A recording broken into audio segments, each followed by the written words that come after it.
Here I have Xiaomi 12T Pro, and today I'm going to show you how to record videos in slow motion on this device.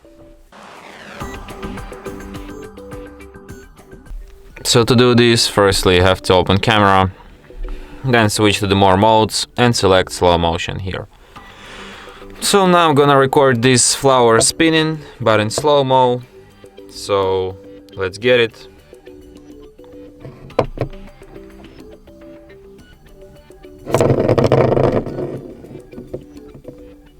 Okay, hope it's alright.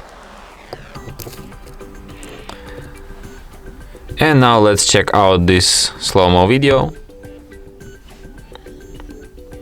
So as you can see here, it slows down extremely, just like in your favorite Hollywood action movies, and spins very, very slowly.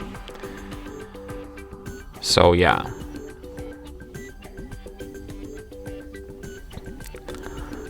And that's it. Thanks for watching.